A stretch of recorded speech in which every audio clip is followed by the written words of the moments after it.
2 of the IROC, and they're rolling once again. 7 cars behind the pace car and 1 Tommy Kendall on pit road ready to roll out. So the accident caused some severe damage to this field. Hardest taking the hits were the stock car drivers. Here it is, Bobby. Now look at Earnhardt on the left in the orange car. Marlin coming underneath in the lime green car. Look at there. They're just about to get together.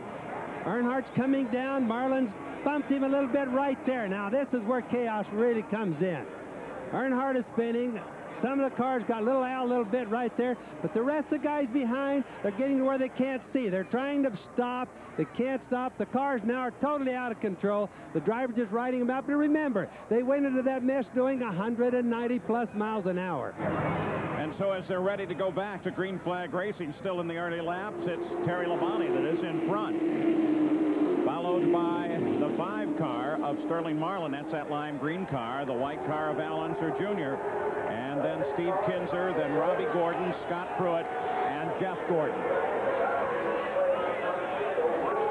There's the green. Here we go again. And there comes Kendall rolling out while Jeff Gordon fades backwards. Both those cars are lame. And Gordon, in this case Robbie, moves down to the inside under Al Unser Jr.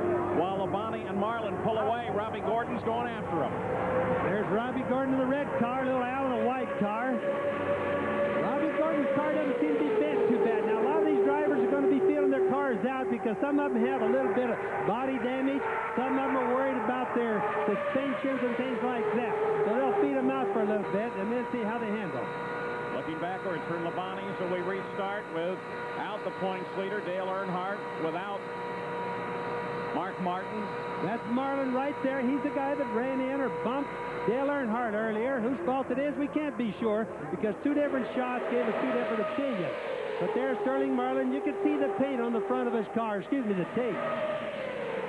And the tape was already coming off a little bit. Al Unser Jr. came low with Steve Kinzer. Couldn't get past on the low side. Back on Terry Labonte's car, looking back to Marlin. Now Robbie Gordon works high on Al Unser Jr. That's Kinzer down left rear there. And Pruitt in the light blue car sitting high. And this is the fight. They started off being a little bit easy. We just went by Tommy Kendall right there in the yellow car. They're starting off a little bit easier, but now they're getting back into the racing. Side by side, they're feeling their cars out. They're happy with them now. They're going for it. Now, Tommy Kendall and Jeff Gordon are both on the track, but their cars are just limping around, so they're obviously trying just to pull some points. And you can watch Robbie Gordon, little Al, side by side all the way around the racetrack. Now, that's going to slow them down. One thing they don't want to do is to do that so much that they lose the draft from this car right here. You can see the front 2 cars. There's Marlin in the light green car in the line. All these guys are running side by side is going to slow it down just a bit. So little Al now tucks in behind Robbie Gordon, and Kinzer comes low to hook up on little Al, sending Pruitt to the back. On board, World of Outlaw champion Steve Kinzer. IndyCar driver Al Unser Jr., that white car just ahead. And here comes both Jeff Gordon and Tommy Kendall on the pit road. And they'll apparently retire the cars, picked up a couple of laps, but obviously are not competitive. Just so everybody will know on that call, they stayed out just trying to gain a few points for the championship. Marlin tries to move to the inside. Now look at the state coming off of Marlin's car. It's going to get worse as the race goes on, coming off too soon. If it comes off completely, it probably will slow him down a little bit. Aerodynamically, the car won't be as fast.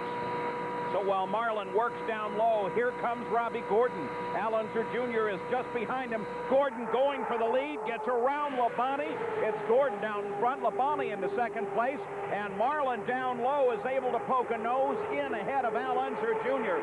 So it's Gordon, Labonte, Marlin. Al Unser Jr. fights with Scott Pruitt, who runs down below Al Unser Jr.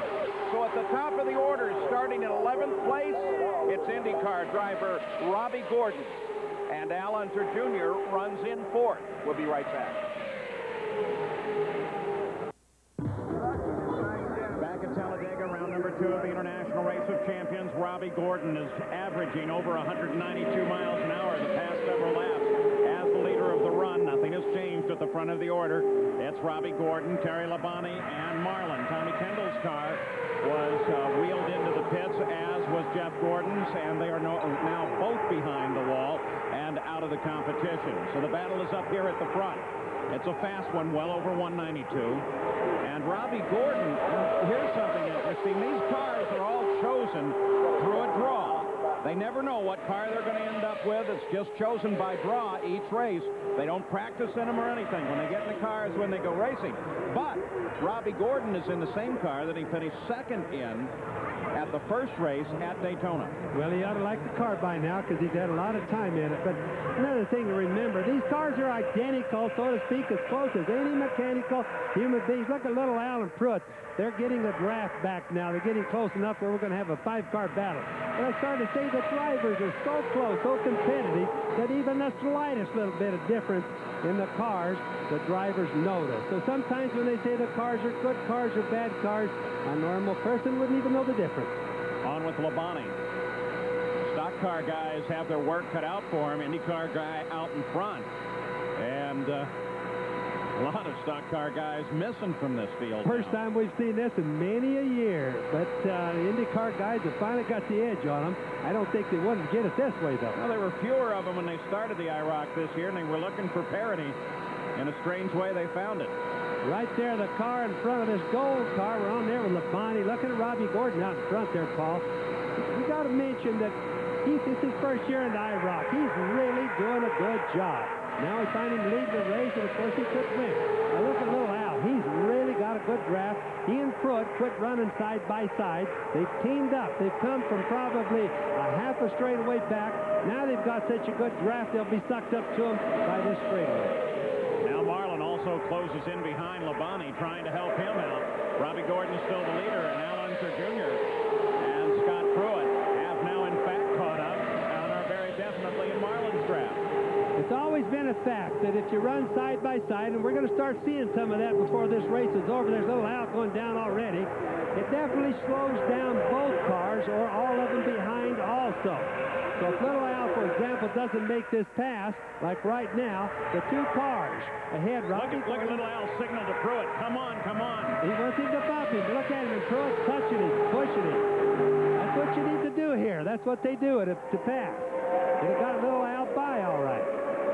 Little Al continues to work down low, trying to get some help from Pruitt. Pruitt helps him. He's also trying to help Pruitt by staying in front of him. And Marlin gets cut out of the draft in that. Now Pruitt's got to close in and try and battle with Marlin. You know, it's often been complained about from the IndyCar drivers to the NASCAR drivers. The NASCAR guys run with each other all the time.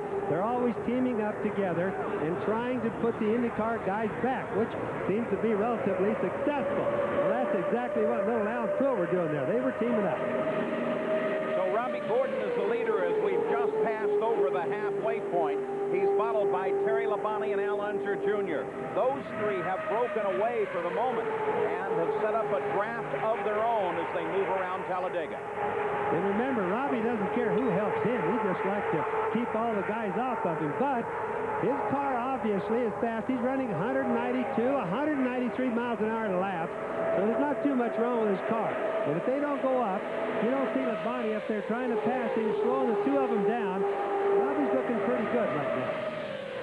So in second place, Terry Labonte is the stock car hope at the moment.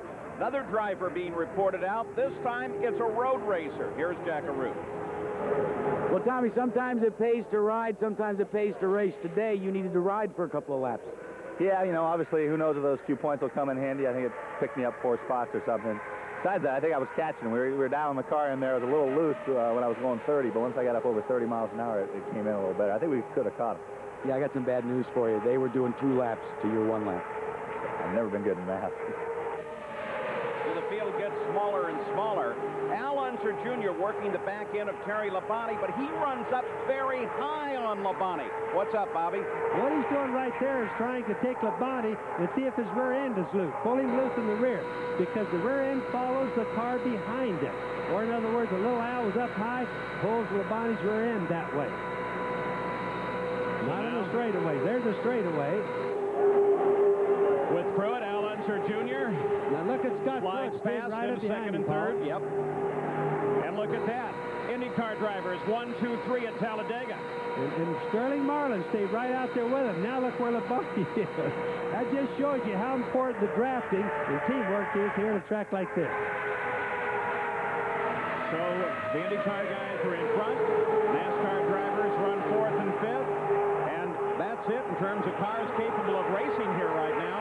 191 miles an hour, the speed on the last lap. Back to Talladega, IROC 20. This is race number 2. Robbie Gordon is the leader. 2 IndyCar drivers in the front of the field because he's being chased by Al Unser Jr., who now is looking for an opportunity to open up and get around. Here comes Labonte down on the inside. He gets low on Sterling Marlin. You're looking ahead from 3rd place, Terry Labonte right now. So it's Gordon, Al Unser Jr., and Terry Labonte. Obviously, aerodynamics makes a world of difference here. Here's Jack Arute. The body style of these new Pontiacs has rewritten the rules in terms of drafting. You see this curved area here? What it has done is it's created a wall of wind about this wide. Now, you still can draft, but it's much more difficult. You bring the nose up close, and then you must mimic exactly and precisely every move of the driver that you're drafting with. Now, when you want to make a pass, you've got to back off about 4.5 or 5 feet. Break through the wall of wind with some momentum. Adds to a new question mark. Is it better at the end of the race to be running first or running second? Well, right now, second is Al Unser Jr., but here comes Labonte with the help of Sterling Marlin trying to move into second. But you notice Sterling Marlin got behind Labonte in order to help him.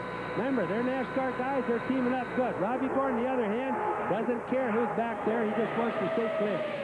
Pruitt gets caught behind Marlin. Al Unser Jr. gets forced back, takes the high line into the corner as Labonte challenges for the lead and takes it away from Robbie Gordon. And you notice little Al went clear back to last place. Well, that just shows you what teamwork does again. You can sit and watch your televisions at home, and you can plan out what they're doing as they do it. So Labonte, with the help of Sterling Marlin, moves into the lead. Al Unser Jr. and Scott Pruitt also down low, and that sets Robbie Gordon as the man out. So he drops from the lead all the way back to probably 5th place before it's over. Now here comes Marlin down the inside, and Scott Pruitt comes in behind Marlin trying to help him out, and they come past Labonte. Will it be good enough to get Scott Pruitt into second place? It does. Stock car driver Sterling Marlin up in the front of the field, followed by IndyCar driver Scott Pruitt. Now, they've got to start doing some planning right now, Paul. They've got approximately 10 laps left. They've played with each other. They've seen who's weak and who's strong and whereabouts that they think that the guys are weak or strong. And now they're going to sit there just for a little bit like they're doing now and start for the real hard run. Run for the finish. And while we watch all of this, let's remind you of what we said at the beginning, that the finishes here can be spectacular, especially when they're all close. And we want to show you one of the factors in that. Now, as they head down into the tri-oval here, the start-finish line is actually a little beyond. Normally you'd expect it here, but it's further down. Look for the flag stand. There it is, but look to the left. That whole paved area can be used as a runoff if you want to totally blow turn 1 on the final lap, and that can make a big difference. Well, they often do it when they get to the tri-oval, which again is before the start-finish line where we are. They'll cut completely down into the infield. Anything just to get a shortcut. Now look at the guys all, they're just like a little snake going down the road there, taking care of the draft the best they can. If you get behind now, it's going to be bad.